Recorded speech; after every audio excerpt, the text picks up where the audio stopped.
Hi friends, welcome back to my channel Dhanashree kitchen blogs. ఈరోజు అయితే బీట్రూట్తో మనం కర్రీ అయితే ఎలా చేస్తున్నామో చూసేయండి. ఎలాంటి పిల్లలైనా సరే బీట్రూట్ తినని వాళ్ళు కూడా తింటారండి ఈ విధంగా చేసుకుంటే. ఏ విధంగా చేస్తున్నానో ప్రాసెస్ అయితే చూసేయండి ఫ్రెండ్స్. ముందుగా అయితే ఆనియన్, పచ్చిమిర్చి అయితే కట్ చేసుకొని పక్కన పెట్టుకోవాలి. అలాగే బీట్రూట్ తురుము కూడా చేసుకొని పక్కన పెట్టేసుకోవాలి. ముందుగా అయితే పాన్ పెట్టి స్టవ్ మీద ఎండు కొబ్బరి అలాగే నువ్వులు కూడా వేసి దోరగా ఫ్రై చేసుకోవాలి ఫ్రెండ్స్. చూసారు కదండి, ఈ విధంగా అయితే ఫ్రై చేసుకోవాలి.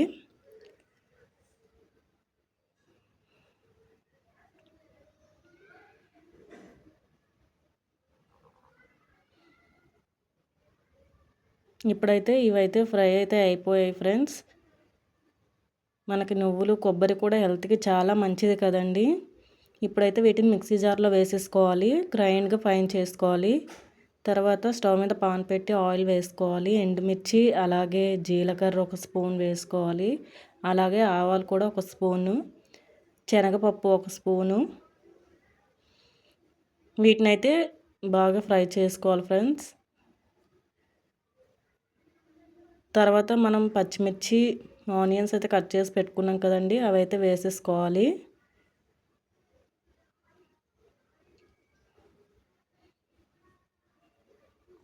వీటిని అయితే బాగా ఫ్రై చేసుకోవాలి ఫ్రెండ్స్. ఆనియన్ బాగా ఫ్రై అయితేనే టేస్ట్ అయితే బాగుంటుంది బీట్రూట్ అయితే.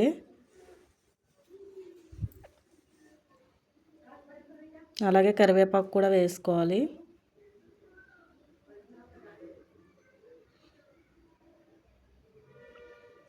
ఇప్పుడైతే వీటిని బాగా ఫ్రై చేసుకున్నాక మనం ముందుగా తురుపు పెట్టుకున్న బీట్రూట్ని అయితే వేసేసుకోవాలి. చూడండి ఫ్రెండ్స్, ఇదైతే బాగా ఫ్రై అయిపోయింది ఆనియన్ అయితే.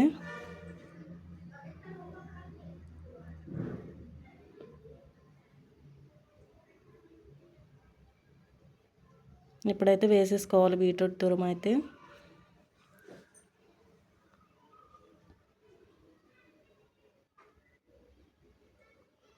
బాగా కలిపి మనమైతే మూత అయితే పెట్టేసుకోవాలండి.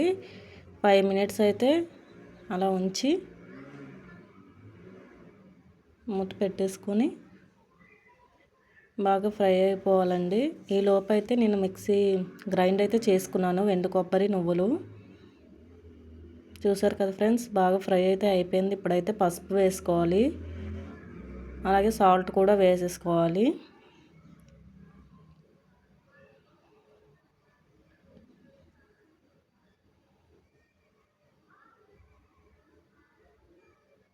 ఇప్పుడైతే వీటిని బాగా కలుపుకోవాలి ఫ్రెండ్స్. చూసారు కదండి, అప్పుడే ఫ్రై అయితే అయిపోయింది బీట్రూట్ అయితే సగం.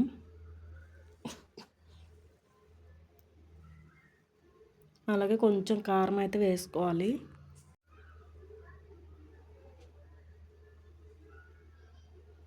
ఇప్పుడు వీటిని అయితే బాగా మిక్స్ చేసుకోవాలి ఫ్రెండ్స్. అలాగే మనం ముందుగా గ్రైండ్ చేసుకున్న కొబ్బరి, నువ్వుల పొడి కూడా వేసేసుకోవాలి. ఇప్పుడు వీటి మొత్తాన్ని కూడా బాగా ఫ్రై చేసుకుంటే, సిమ్లో పెట్టే ఫ్రై చేసుకోవాలండి. తర్వాత దీని మీద కొత్తిమీరతో గార్నిష్ చేసుకుంటే రెడీ అయిపోయిందండి బీట్రూట్ కర్రీ. ఎలాంటి పిల్లలైనా సరే తినకపోయిన వాళ్ళు ఈ కర్రీ అయితే చేసి పెడితే కంపల్సరీగా తింటారండి. ఒకసారి మీరు కూడా ట్రై చేసి చూడండి. ఈ వీడియో కనుక మీకు నచ్చినట్లయితే please like, subscribe and comment చేయండి ఫ్రెండ్స్.